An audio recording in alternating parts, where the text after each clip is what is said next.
Após o retorno ao ensino presencial, Sheila Magalhães, Mayara Bastianello, os casos de viroses. Virose é aquele termo maravilhoso, né? Tudo é Você virose. leva a criança no hospital, é virose.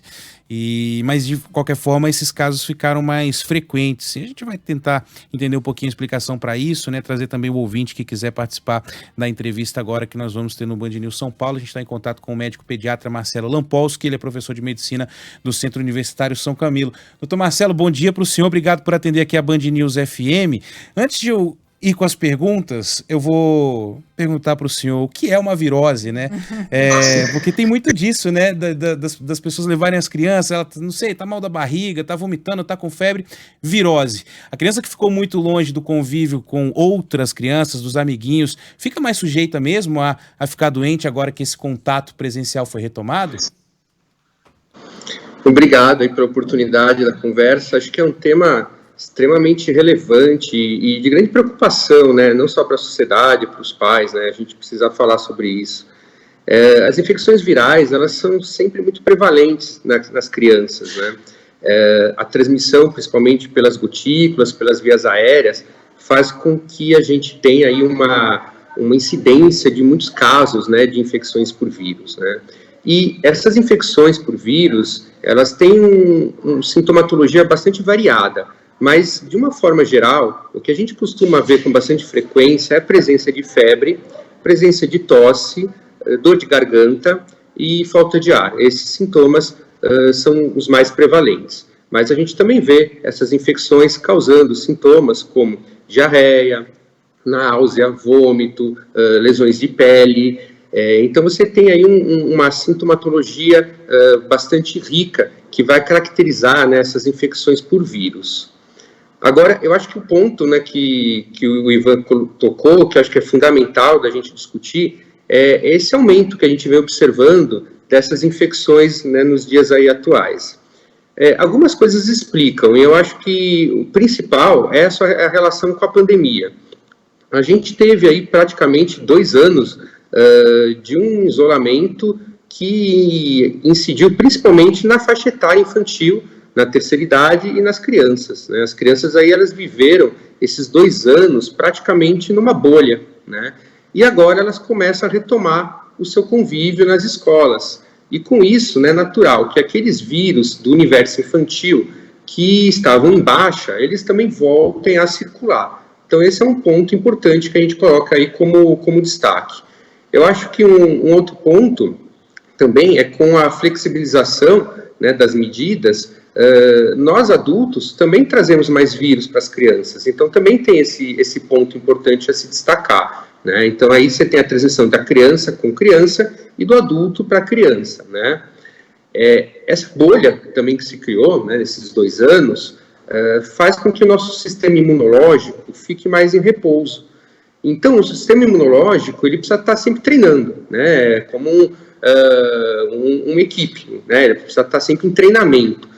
Em repouso, o que acontece? Agora que as crianças voltam a ter contato com esses vírus, também é natural que demore um pouquinho mais a resposta do nosso corpo, né, a produção aí dos anticorpos para combater esses vírus. Então é normal que demore um pouquinho mais. Essa demora acaba fazendo com que essas crianças às vezes apresentem uma sintomatologia, sintomas um pouquinho mais duradouros, né?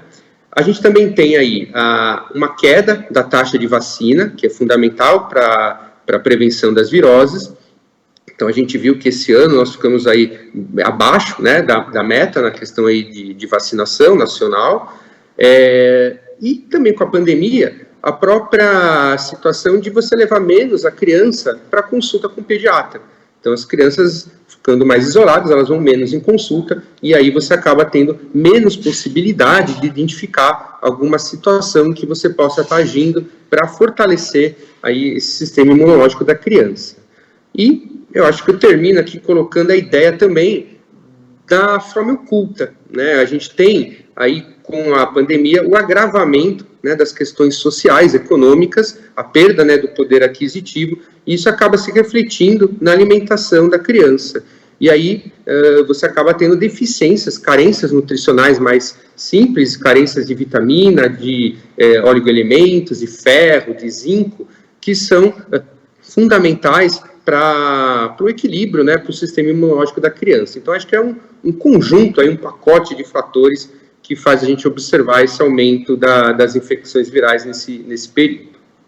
Doutor, muitos pais aqui estão se manifestando com as suas perguntas, preocupações, né, com a criançada, enfim. O senhor citou alguns desses sintomas, os mais comuns de virose. Como diferenciar exatamente da Covid-19, por exemplo, e como o pai e a mãe devem se comportar diante desses sintomas? Ou seja, em que momento leva a criança para fazer um teste para ver se é Covid mesmo? Em que casos, né? E em que casos a criança não deve ser levada para a escola até ficar boa?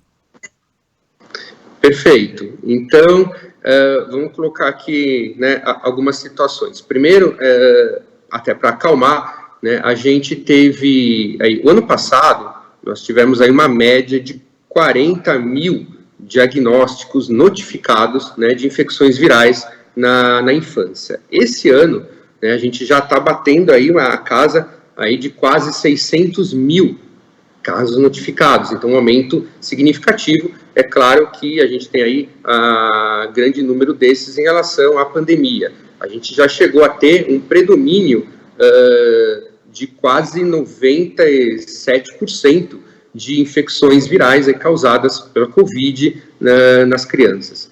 Mas, com a melhora, né, de todos os índices aí da pandemia, o que a gente começa a observar é uma inversão. Então, hoje, a gente já tem um predomínio dos outros vírus que eram mais comuns no nosso dia a dia em relação à Covid. Então, a gente tem esse dado epidemiológico. Hoje, provavelmente, a criança que tem algum sintoma de infecção viral, muito provavelmente não deve ser Covid pela epidemiologia. Porém, como a gente ainda está na pandemia, é uma questão, é um diagnóstico que sempre é relevante e deve ser pensado. Então, a gente coloca aí esse ponto da epidemiologia que vem mudando, né?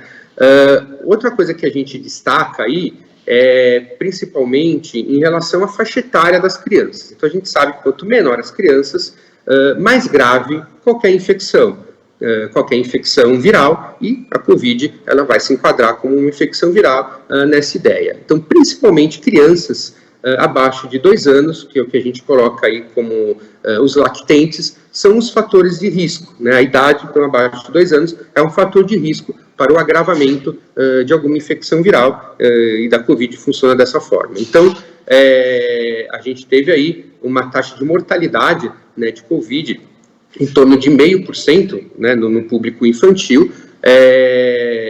Então, e desses, a gente tem um grande predomínio de mais de 90% em crianças abaixo de 2 anos de idade.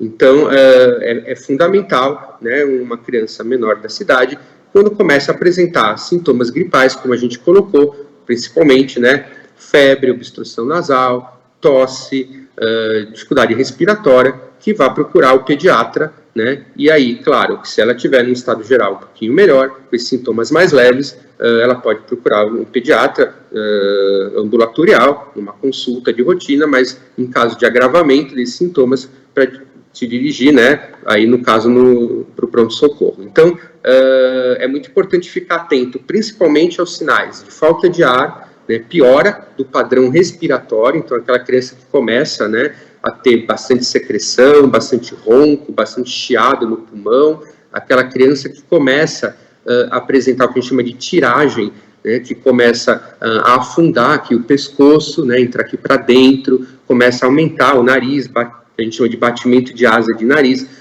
o padrão respiratório fica acelerado, são formas dela tentar compensar a oxigenação. Então, isso é o padrão principal que a gente acaba orientando. Olha, doutora, a gente está recebendo muita mensagem aqui, tanto de pais, tem pais falando aí da síndrome da mão, pé e boca, que realmente está super comum nessa época do ano, né? A criança, para quem não sabe, não tem criança pequena em casa, eu não tenho, mas eu fiz matéria sobre isso, por isso que eu sei. Mas a criança fica aí com várias feridas mesmo na boca, nos pés, nas mãos também. A Elze também falando sobre a questão emocional, que muitas crianças estão voltando tristes, estressadas para a escola, muita criança passou esse tempo todo online, né? Ou volta para a escola, não vê mais o amiguinho que estava em outra, né? Muitas questões aqui, muita participação do nosso ouvinte. A gente está com um pouquinho tempo aqui, mas eu quero só agradecer pela entrevista, doutor. Muito obrigada. E sempre, né, deixamos aqui o canal aberto para o senhor. Quando quiser voltar, estamos aí. Olha, o prazer foi meu, nossa, é sempre uma ótima oportunidade estar conversando e esclarecendo aí as dúvidas.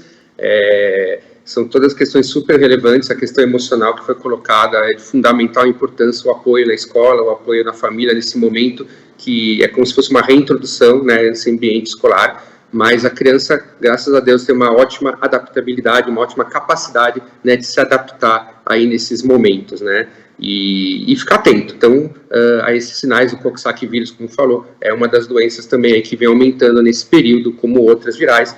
Então, na presença desses sinais, procurar sempre aí o profissional e para auxiliá-los. Eu me coloco aí à disposição para futuros, né, esclarecimentos. Foi um prazer participar, Sheila, Mayara e Ivan, muito obrigado. Valeu. E a todo o curso. Pediatra Marcelo Yampolsky, professor de medicina do Centro Universitário São Camilo, conversou com a gente aqui na Band News FM. Um abraço, doutor. Agora Valeu. são 10h24.